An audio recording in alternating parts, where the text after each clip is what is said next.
దత్తాత్రేయుల book చదివినాము 7 రోజులైంది. ఈ రోజుకి అయిపోయింది.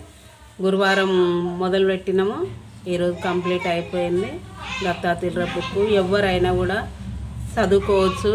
ఇక్కడ వెళ్ళొచ్చు, గుడికి కూడా బాగుంటుంది. మీరు కూడా చేసుకోండి. కొంతమందికి అన్నం పెట్టాలనుకుంటున్నాము, అన్నం పెట్టి పోలేలు కూడా చేసినాము. పోలేలు సీటు పెట్టాలంట, పోలేలు కూడా చేసినాము. ఇక పోలేలు కూడా చేసుకున్నాం. ఈరోజు పూజ కంప్లీట్ అయింది. ఇక పోలేలు కూడా సీటు చేయాలని పోలేలు కూడా చేసుకున్నాము. ఇక అన్నం కూడా చేసుకున్నాం, బగారన్నం చేసుకున్నాము. అన్నం కూడా వండుకున్నాం.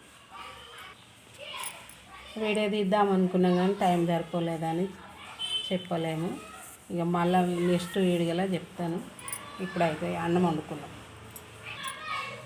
ఇవి శనగలు, పెద్ద శనగలు ఉంటాయి కదా, పెద్ద శనగలు పొద్దుకి నానబెట్టినాము. కుక్కలు ఉడకబెట్టి పొద్దున ఆలుగడ్డ 2 కలిపి కొబ్బరి పొడి కొద్దిగా ఎచ్చం వేసి వండుకున్నాము. ఇక ఈ కూర కూడా చేసుకున్నాం. ఇక వంకాయ చేసుకున్నాం. వంకాయ ఆలుగడ్డ కూడా వండుకున్నాము. వంకాయ ఆలుగడ్డ చేసుకున్నాం. కట్టుచారు అంటారు కదా, కట్టుచారు పోలేల పప్పు ఉడకబెట్టింది, ఆ కట్టు తీసి ఇక కట్టుచారు చేసుకున్నాం సాంబార్ లెక్క. ఇప్పుడు మీకు ఈ వీడియో నచ్చినట్లయితే లైక్ చేయండి, షేర్ చేయండి, సబ్స్క్రైబ్ చేసుకోండి. ఈ వీడియో మీకు నచ్చితే.